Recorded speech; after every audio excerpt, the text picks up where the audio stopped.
Welcome to Event Experience by Bizzabo, the podcast where we bring the best and brightest event experience leaders together to share stories, tips, and lessons learned from creating some of the world's biggest events. I'm Rachel Moore, your podcast host. In this episode, we take a virtual trip with Vanessa Karlsson Dorau, head of global events and experiences at Dropbox, to the Sundance Film Festival of 2023. Vanessa shares how her team leveraged two key partnerships and their sponsorship of the festival to create crucial engagement opportunities with a whole subset of experience pros, film creators. Let's head to Park City, Utah, and learn how Dropbox crafted not one, but two memorable event experiences. Thank you, everyone, for coming back for another episode of Event Experience. And our guest today has worked for brands in event production and management, such as Walmart, Facebook, now known as Meta, Salesforce, Electronic Arts, Ring Central. Also going back, we've got Ubisoft and Creative Circle and MTV, VH1, and finally, currently, she is serving as the head of global events and experiences for Dropbox. Our guest is Vanessa Karlsson Dorau. Thank you so much, Vanessa, for joining me across the microphones today for the Bizzabo podcast. Wonderful. Thank you so much for having me. This is going to be so fun. So thank you. I just gave everybody a really solid idea of what they can find if they go look at your LinkedIn profile or a resume, for instance. But I would love, and I know our audience would love to hear from you, as the head of global events and experiences at Dropbox, please tell us, what all does that encompass? What are you responsible for over there? There's so many hats that I wear, and I think anyone else who's in events listening and has been in events a while know that we wear multiple hats every day in all of our roles. But specifically at Dropbox, we focus on a lot of experiences that really encompass what our product offerings are. We help a lot of our customers, prospects at different trade shows and conferences, many owned events we focus on. And currently right now I'm working on a user conference that we are expanding in New York in October. And so that is called Work in Progress Perspectives. And it's kind of a relaunch from 2019, just before COVID. So working on all types of events that vary for different audiences. As we speak to each guest this season, we're asking each person to focus in on one experience or activation that they can share with us, what they set out to do with it, what the results were, and just give us an overview for our event planner audience out there. Tell us, what are we going to be focusing on today with you? Today, we're going to be focusing on the Sundance Film Festival activation. It was back in person after a few years of going virtual. And this was, of course, it happens in the wintertime, January of every year. So this would be just this year. Sundance Film Festival, remind us, where does that event take place? So the Sundance Film Festival happens in Park City, Utah.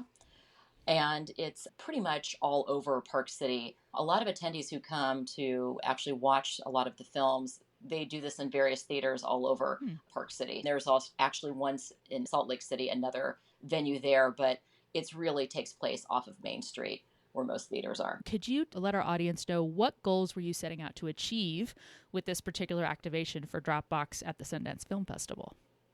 Honestly, we have annually sponsored at the Sundance Film Festival because we have so many creative people who love Dropbox, who use our tools in a variety of ways, mainly to, of course, capture and storage and keep all of their files in various sizes, massive files. And so a lot of those individuals are filmmakers, along with other, creative individuals within entertainment.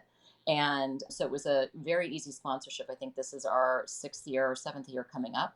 And some of the goals that we wanted to do was really connect with the filmmakers and have an experience where we're showing gratitude to the filmmakers for producing these phenomenal films that took very little money, that usually have these incredible messages. And then also make sure there's some sort of Dropbox plug so we could get and hear from actual filmmakers who used Dropbox what they thought of Dropbox as well. So we wanted to, in doing that as well, make sure we captured some of this socially. So there was a lot of different goals going on. We wanted to have that content that was socially captured. We wanted to mix and mingle with filmmakers who actually used Dropbox specifically. And of course, along the way, the Sundance Film Festival is littered with so much talent that we knew that we would have an opportunity to also meet some talent and maybe get them to write on our gratitude wall or a gratitude placard and get some sound bites from them as well and have them stand next to our step and repeat with Dropbox and different celebrities. So there's tons of little small goals that we're trying to achieve. I think that most of our audience of event planners can relate to need to store very big files. We have videos that we show, and those are very large files. When you're talking like a film, though, could you give us an idea how many gigs or terabytes or whatever are we talking about with these file sizes? I mean, it all ranges. These filmmakers are using them for so much cutting and just storing. And then they go back to other edits. And it's like, actually, we want to take that and we want to cut that down. We want to add it to this. And then not only are they storing it, they're actually sending it and making it easy through links that are through the Dropbox platform, where they can send that to anyone globally, right? It's all happening in the cloud. So it's a great tool to use, not just to store, but also to send files and kind of keep everybody in line with what's happening at what stage in the editorial process and the filmmaking process in general. But in addition to the actual storage of Dropbox, there are several other tools that we really wanted to focus on with especially filmmakers. We have something called Dropbox Capture, which essentially you can record your screen, camera, and microphone. You can create video messages, audio recordings, and screenshots, and then even GIFs to share with others. And then also with Dropbox Replay, it's sort of like a rich media review and approval tool that allows different collaborators to mark up and then comment and then finalize videos and images. So if somebody is looking at something, they're trying to share it and say, let's hone in on this, they circle it, then they can actually blow it up and then, move that to a different section and then comment in different areas so they can quickly give that editorial feedback so somebody can see it immediately, make those changes, saves a lot of time, makes it more efficient. Thank you for giving us that rundown. So it sounds like, particularly at this event, you were really in the midst of that target audience of people who need to work with those gigantic files. Was there any other specific demographics, like characteristics that were about the audience, or is it pretty broad? It was fairly broad. In terms of other demographics, not really. It's really geared towards the creative world of filmmaking, entertainment, talent executives, executives within the entertainment space, whether you're a producer, a DP, you're a photographer, anyone who's, living and breathing in that filmmaking world was really there, especially talent who was, of course, promoting the films that they were in, and then any of the writers and producers of the films that helped originate and help bring that film to life were also there. And this is a way to kind of get our name out there and show that we are a company that has a multitude of tools that are specific to the creative space, regardless of what your title is in the business of entertainment, and how we can be an everlasting partner of the Sundance Film Festival and to creative individuals, to work with us. Was there anything special or a unique aspect to this event or activation that you'd like to call out? Anything particularly you all tried to innovate on or were trying out new? I know you did mention that this was the first time coming back to in person after a few years, too. That's correct. So what was interesting and is interesting about our involvement with the Sundance Film Festival is we actually have a relationship with IndieWire Studio. And so IndieWire, if anyone knows, is they have a publication. They kind of helped, produce and hone in on those really young filmmakers who don't have a lot of money, who have a lot of stories to tell. And I think it started, several years ago in Los Angeles and became this wonderful publication that a lot of filmmakers who especially are up and coming rely on for just great material, good information, great articles. Their podcasts, they have a multitude of different things, but a relationship and sponsorship through them we thought would be what we should be doing ongoing so that we could create this kind of atmosphere where we have an IndieWire studio that allows us to then interview talent and actually, use that name IndieWire and Dropbox to create a step and repeat, an experience world where they can go into the studio, meet with the Dropbox team, and actually we created this world where it was a give back to the filmmakers, kind of the unsung heroes of the filmmaking process that you don't see on camera. They don't really have the big titles, but they help make the event come together. And so we created this like gratitude wall. I keep saying it, but it was this huge wall. You come in, you take your pen, you write on a placard, and you get your photo, you pick up some sort of swag piece of material, and we have a little conversation and go upstairs to the IndieWire studio that's presented by Dropbox to have talent as well as filmmakers talk about their film and their process and what it meant to them and the storyline behind their film. And so it was just a great collaboration, as we were considered a presenting sponsor, to connect with IndieWire Studio to do that.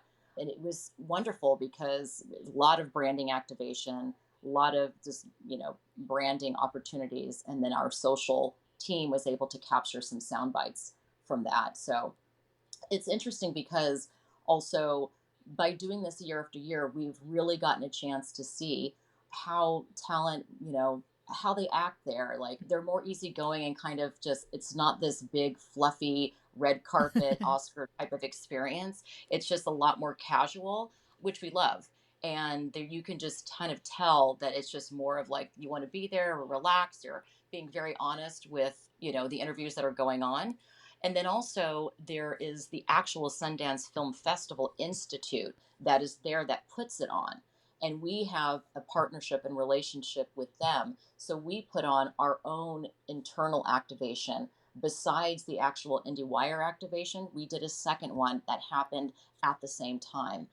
And with that relationship through Sundance, we were able to, in our sponsorship, essentially have a list of questions and surveys that go out to the filmmakers who decided to submit their films to be considered for the Sundance Institute to come out that year and be featured as a featured film. And some of the questions we, as a sponsor, were allowed to ask something about Dropbox. Nice. So we specifically asked, do you use Dropbox tools? And if so, which ones?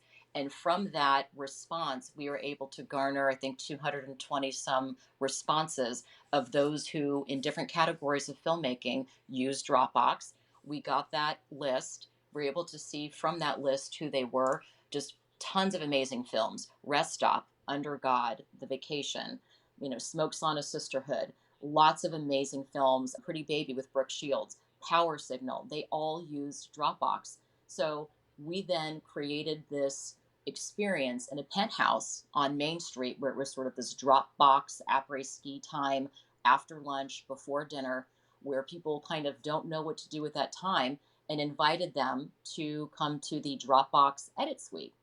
And so when they arrived, we greeted them, they went upstairs, and it was sort of like this après-ski style beautified penthouse that almost looks like a winter wonderland escape, where they could hang out for 3 days, the Friday, Saturday, and Sunday of the 2 weeks that Sundance was happening. And they got a chance to taste some handcrafted cocktails and some bites and recharge their phone, hang out, put their feet up. But we also, in the very back of the penthouse, had set up a video camera crew to actually give us some quick sound bites, and was part of the content of the invitation. We let them know that we would most likely be filming them, or we'd ask if they wouldn't mind giving us a few sound bites of why they used Dropbox, what they used, if they used capture, replay, paper, or just good old Dropbox storage to help their filmmaking process. So we were able to gather those sound bites that way as well. And then we ended up having repeat filmmakers pop by on Saturday and Sunday who came by on Friday because they loved the experience so much. So as you can imagine, with both of these different activations, one being more of an interview style with talent and getting gratitude wall, written material, as well as the edit suite that then we could have them actually hang out with us and give us sound bites on what they use product wise. We were able to gather so much content. It was just phenomenal. It was, a big part of why I wanted to even mention that this existed for us, because very rarely do you get to do such great, content engaging activations happening all at the same time. It has to kind of be a very particular type of situation. Yeah. So it was just very, very fruitful. Not to drive back to another Dropbox reference, but I'm imagining the Dropbox storage you all needed to use for all that content, which sounds amazing to be able to have those kind of testimonials of people talking about your own product, and the partnerships you struck up to, really be able to leverage that sound very key. Is this an ongoing partnership you've had with the Sundance Film Festival Institute to be able to do that? And then, of course, IndieWire was something y'all did too. So 2 activations, not just one. Amazing. Yes, we've had the relationship with the Sundance Institute, I believe 6 or 7 years. And every year it's always slightly different. I've only been with Dropbox a short time. It's been about a year and a half, but there's so many actually coworkers of mine who've been with Dropbox for years. And they were mentioning to me, they remembered when we just kind of started the relationship and it got kicked off. And someone from our Dropbox, I think, sales team actually mentioned the Sundance Film Festival and how great it would be to have this sort of relationship with the film festival, and gave those reasons why. And then it kind of just spawned from there. And it's kind of taken on a life of its own each year. Thank you so much for running down what an attendee's experience was like to be able to kind of get ushered in. And apparently it was so good that people kept coming back. You did a good job then, right? Well, I also think that the food, beer, wine, and cocktails helped. Yes, I bet that had some sway. Was this year's the 2 activations, was that your brainchild, or who was all responsible for the inspiration for all those? That's a great question. So at Dropbox, we're honestly an incredibly collaborative company. We have so many amazingly brilliant people that we work with on a daily basis from a variety of teams.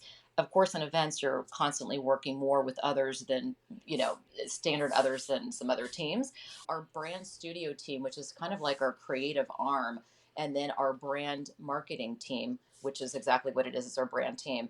And our team, collectively work together to kind of hash out what our goals were, what areas of productivity we wanted to see grow, and what other, content, what kind of engagement and content could we get out of it. And I'm really seeing a theme with that, not just, in the Sundance example, but in general, I feel like the trend for what's working really well with events, especially post-COVID coming back, are those sort of like engagement pieces. Where are the activations where you're really engaging with that individual or that registrant, attendee, whatever you'd like to call them, and how you personalize and customize that and really make them individually feel handheld, and that their voice is important, or what they have to think, feel, or experience is important, and customize it versus throwing a lot of people into a room, giving them the same food, telling them the same spiel, and thinking they're going to have a great turnout.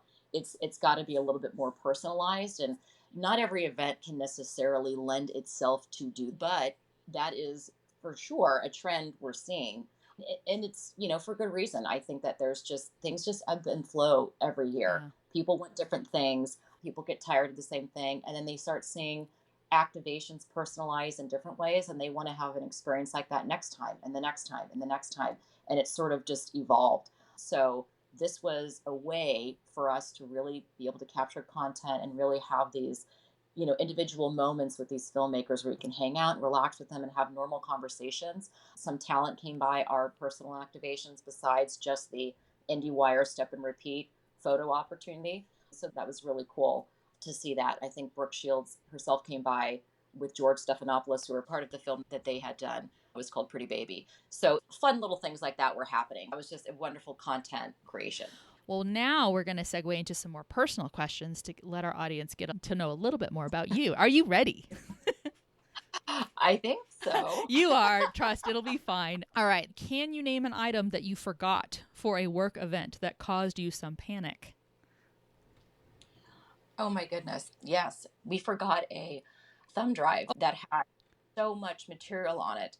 We were able to actually remedy that very quickly, and we had somebody who hadn't actually left yet to fly to our event to go in that day, go to the office, make it happen, and it was just left there on this desk with a pile of other things, but it had everything that we needed. That kind of thing happens quite often, actually. Little things literally get left behind or forgotten, but that specifically had pretty much everything that we needed. So we were able to get somebody to take a later flight and go into the office and then take a later flight in the evening. I'm glad you got your thumb drive and that someone was there to bring it to you. What are you listening to, watching, or reading these days that you can't put down? And it does not have to be work related. I thank you for that, because I am still because I was a little behind in Succession. I just obsessed. I know it already ended and, the last season and all of that, but I was very much behind, and it's just incredibly addicting and quite fascinating to see this. Obviously, it's a show.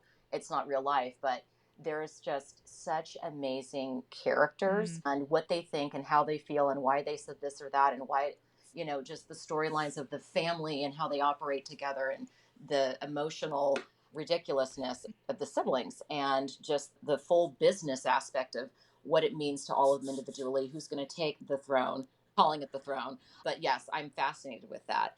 And I'm reading a bunch of different things right now. I did just finish a book called The City of Girls, and I believe it's going to be made into a film in the next year or so.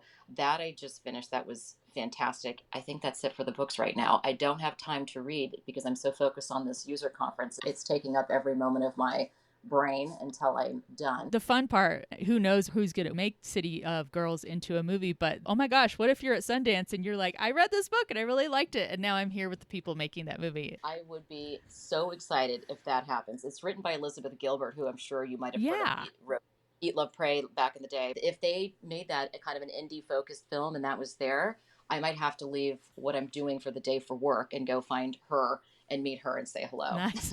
Is there a particular social post or a piece of media or maybe a hot take about events that you have found interesting lately? I often read, I love everything from the Event Marketer publication. I just constantly find that maybe it's more of just things, whenever I go to its site, it pops up for me as just fun, buzzy little articles, blog, things that are like trending or just kind of like fun, interesting takes on how an activation was done better than another. I just find myself going there sometimes just for a little bit of inspiration or reading, just pieces of what worked, what didn't for something. So focus primarily on events. That's where I go. And finally, where can our listeners find and follow you online? Follow me online on LinkedIn, linkedin.com/InVanessaKD. And that's where my LinkedIn is. I don't have any sort of website, but I also do have an Instagram at Caribbean Swede. It's a little nod to my heritage, but you can find me in both places.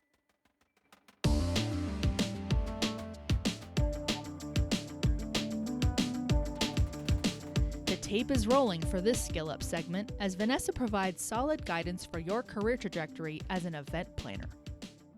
Focusing really on what interests you and not just what you're good at is really going to take you a lot farther.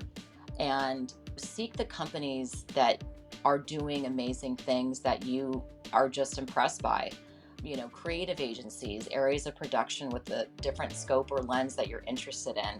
And think about the things that you're really interested in, what interests you the most, not just what you're good at. There's a lot of things that people are good at, but then they're stuck doing that one thing and they're not really passionate about it. And it seems like a simple thing to say, but you find yourself putting in hours and being excited and having a better day and a better week and a better month at work when you're really doing what interests you. And then also learning more about that when you find that role and you find that opportunity in the area of what interests you the most. And then you continue to grow with it and you realize, I'm doing work, but I really love what I'm doing. Thanks again to Vanessa Karlsson Dorau for joining us on Event Experience. And thank you for listening. If you're enjoying this show, we'd love to hear it. Connect with us on social and subscribe, rate, and review us wherever you're listening. Also, don't forget to share the show with your colleagues and friends. You can find transcripts of each episode and key takeaways on bizzabo.com/podcasts. On behalf of the team, thank you for listening to this season of the podcast. Keep following us for new episodes about how you can improve, innovate, and impress your audiences with your event experience.